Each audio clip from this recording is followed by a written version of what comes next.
हम लोग घोषणा पत्र भी जारी करेंगे, चुनाव चिन्ह भी बता देंगे।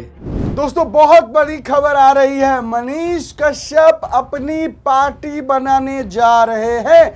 बहुत बड़ी ब्रेकिंग न्यूज दे रहा हूं। मनीष कश्यप लोकसभा चुनाव लड़ने के लिए अपनी पार्टी बनाने जा रहे हैं। अपना चुनाव चिन्ह जो है लाने जा रहे हैं। अपनी पार्टी में बहुत सारे लोगों को अलग अलग संसदीय क्षेत्रों से शामिल भी करने जा रहे हैं। सूत्रों के हवाले पता चला है कि बीजेपी से मनीष कश्यप को टिकट मिलने का कोई भी चांस नहीं लग रहा है, जिस वजह से मनीष कश्यप ने यह फैसला ले लिया है कि अब वो अपनी पार्टी खुद बनाएंगे।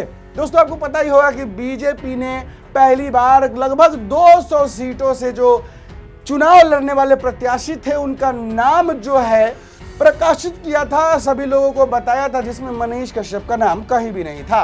और इस वजह से मनीष कश्यप को यह लगने लगा कि अब बीजेपी से जो है कोई उम्मीद नहीं रखी जा सकती है, जिस वजह से मनीष कश्यप ने अपनी पार्टी खुद अपनी पार्टी बनाने का जो है फैसला ले लिया है। सबसे पहले मैं आपको एक वीडियो क्लिप दिखाता हूं, फिर मैं इस पर चर्चा करूंगा।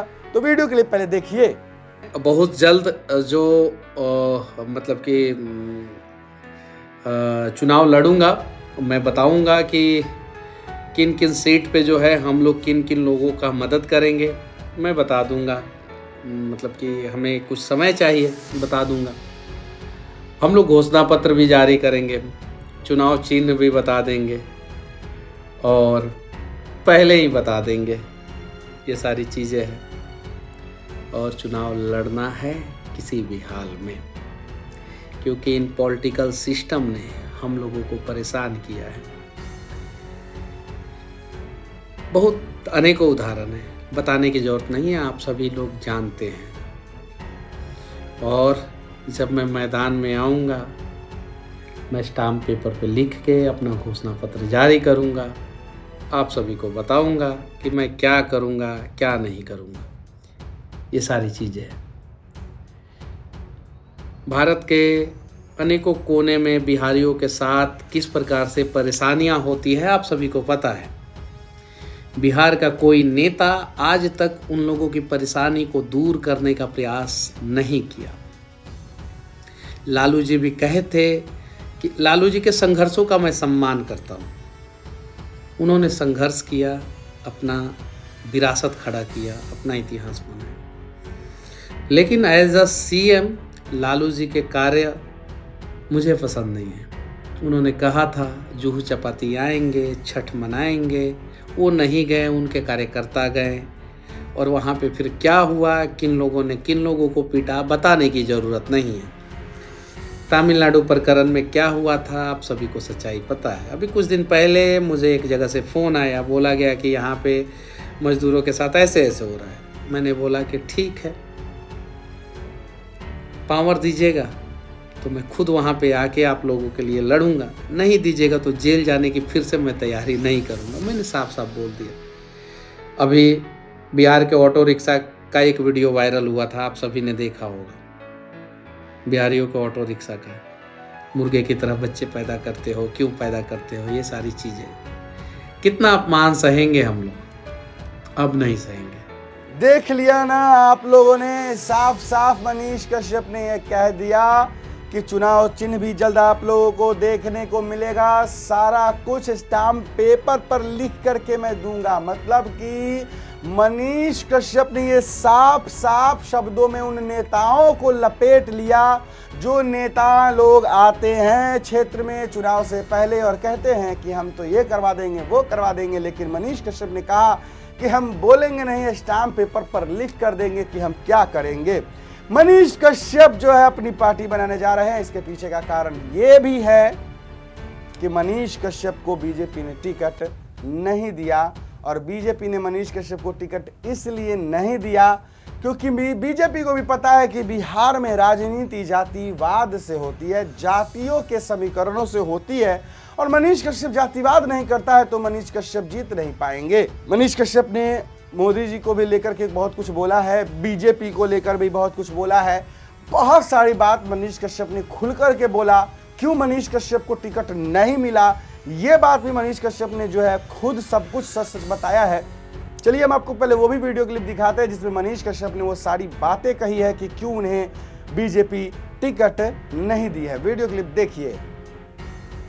मोदी जी ने गुजरात में दुनिया का सबसे बड़ा स्टेडियम बनवाया, स्टैचू बनवाया, मुंबई में जो है बड़ा सा ब्रिज बनवाया, जम्मू कश्मीर में जो है बड़ा सा पुल बनवाया पहाड़ के ऊपर ना जाने कितने हज़ार फीट की ऊंचाई पे, नॉर्थ ईस्ट में जो है रोड बनवाया, पुल बनवाया, टनल बनवाया, बड़े बड़े टनल। देवभूमि उत्तराखंड में उन्होंने विकास किया, तमिलनाडु में और भी बहुत सारे जगहों पे। पिछले 10 साल में एक मीटिंग जो है बिहार के विकास के लिए नहीं की है। क्यों? सवाल तो है और इस सवाल का जवाब चाहिए, सबको चाहिए, हर बिहारी को चाहिए। उसके पीछे जो है सवाल का जवाब हम लोग मोदी जी से पूछे, उससे पहले हम लोगों को खुद से पूछना चाहिए कि आखिर ऐसा क्यों? पिछले 10 साल में हर एक राज्य के विकास पे बातचीत हुआ, तो फिर बिहार के विकास पे बातचीत क्यों नहीं हुआ? क्योंकि नेताओं को भी पता है कि चुनाव के समय में हमें जातीय गोटी फिट करके जो है टिकट दे देना है, और जहाँ जहाँ जातीय समीकरण फिट करके टिकट दिया जाएगा, समझिए कि फिर 5 साल लूट खसोट, फिर 5 साल वहीं चलेगा। ये चीज़ है। हमें चाहिए एयरपोर्ट, हमें चाहिए स्टेडियम, हमें चाहिए एक्सप्रेसवे, हमें चाहिए इंडस्ट्री, हमें चाहिए अपना स्वाभिमान, हमें चाहिए नया बिहार, हमें चाहिए बाढ़ की समस्याओं से निजात, हमें चाहिए प्रॉपर स्वास्थ्य व्यवस्था, प्रॉपर शिक्षा व्यवस्था। अगर ये कोई दे सकता है, हम उनके साथ हैं। अगर इसके लिए कोई आवाज़ उठाएगा, लड़ेगा, हम उनके साथ हैं। अगर ये कोई नहीं दे सकता है तो हम लोग उनके खिलाफ हैं। न्यूज़ चैनलों में, बड़े बड़े न्यूज़ चैनलों में दिखाया जा रहा है कि इनका इतना % वोट बैंक है, ये यहाँ से उठ के यहाँ जाएंगे तो इतना समीकरण खराब हो सकता है, इनका इतना % वोट बैंक है, जाति का वोट है, इसका वोट है, उसका वोट है। क्यों भाई, ऐसा क्यों? अरे हमरो पास मजदूरों का वोट है, और अब मजदूरों की बात होगी, किसानों की बात होगी और गरीबों की बात होगी। और इन मजदूरों को आप लोग जातियों में नहीं बांट सकते, बिहार के किसानों को जातियों में नहीं बांट सकते, बिहार के गरीबों को जातियों में नहीं बांट सकते। अब बिहार के बेरोजगार युवाओं को अब आप लोग जातियों में नहीं बांट सकते, ये वादा है। बाकी मुझे जो करना है वो मैं करूँगा, और डंके की चोट पे करूँगा। मुझे चुनाव लड़ने से मतलब कि भगवान और मेरे परिवार के अलावा कोई नहीं रोक सकता। ठीक है, लड़ूंगा चुनाव, और लड़ना है अपने स्वाभिमान से ज़्यादा बिहार के सम्मान के लिए, बिहारियों के अपमान का बदला लेने के लिए, बिहारियों को सम्मान दिलाने के लिए।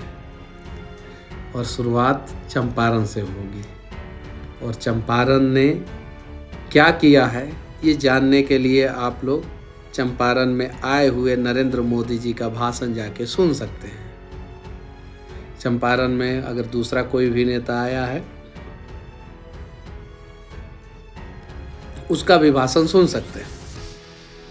तो चलिए, अगर अच्छे रोड मैप के साथ, अच्छे घोषणा पत्र के साथ, अगर नॉन पॉलिटिकल युवा बिहार के 40 लोकसभा सीट्स में से कहीं से चुनाव लड़ेगा,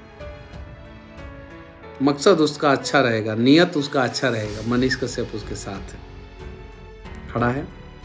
और चलिए, अब किसी के सहारे नहीं, बिहारी अपने दम पे बिहार को बदलेंगे।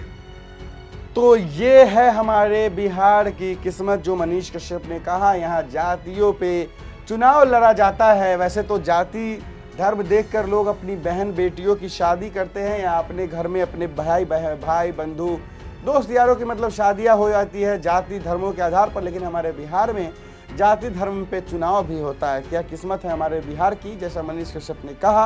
कैसी लगी आपको ये वीडियो, कमेंट बॉक्स में अपना राय विचार जरूर दीजिएगा। जय श्री राम, हर हर महादेव।